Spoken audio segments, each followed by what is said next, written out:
Did you know that in most Canadian cities, it's illegal to build anything other than a single-family house on the majority of urban land? That's not a glitch. That's zoning, and it might be one of the biggest reasons you can't afford to live where you want. Let's break it down. This is zoning for dummies, and why it's quietly killing housing affordability. Zoning is basically a set of rules that tells you what you can and can't build on a piece of land. It started in the early 1900s to separate industrial from residential, which made sense. But today, it's grown into something much bigger and often more harmful. In most cities, zoning laws say you can only build one home here, one family, one driveway, no duplexes, no rentals, no apartments. It's like if a restaurant only allowed one person to eat at a time and then said it's a mystery why dinner is so expensive. The problem is simple.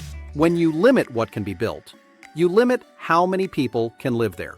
If demand is rising because of immigration, job growth, or population, but zoning blocks supply, prices go up a lot. Zoning becomes a bottleneck, and it's not just apartments that are blocked. In many neighborhoods, you can't even build a duplex or turn a basement into a legal rental. It's all blocked on paper.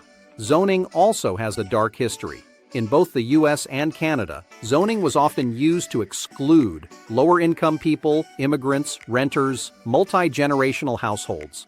It wasn't always about planning. Sometimes it was about keeping those people out and protecting property values. We still feel those effects today. Just look at how fiercely some neighborhoods fight even the smallest new development. Let's talk numbers. In Toronto, over 70% of residential land was zoned single-family until 2023. In Vancouver, about 81% is low-density residential. In Calgary, almost 60% is R1 or equivalent one unit, one lot. That's decades of, you can't build that here. Some cities have started reforming their rules, like Toronto's multiplex zoning, but change is slow. What if zoning allowed for duplexes and triplexes by default? 4 to 6 unit low-rise apartments on residential streets, apartments near transit hubs without a 2-year fight? That's what upzoning is, and it's already happening in places like Minneapolis, Auckland, and Tokyo. They've seen lower rent growth, more housing, and even less displacement when done right. The biggest fear people have is that upzoning ruins neighborhoods. But does it? A well-designed fourplex doesn't destroy a block, it lets 4 families live where only one could before. Adding gentle density like townhomes, laneway homes, multiplexes keeps the character of a neighborhood while making it more accessible. And guess what? More housing equals more customers for local businesses, better transit, and stronger communities. Zoning laws are a big reason why housing is unaffordable and why we aren't building fast enough. They sound boring, but they shape everything. What gets built, who gets to live there, and how expensive it will be.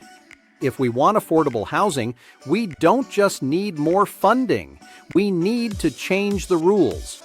Want more breakdowns like this without the jargon?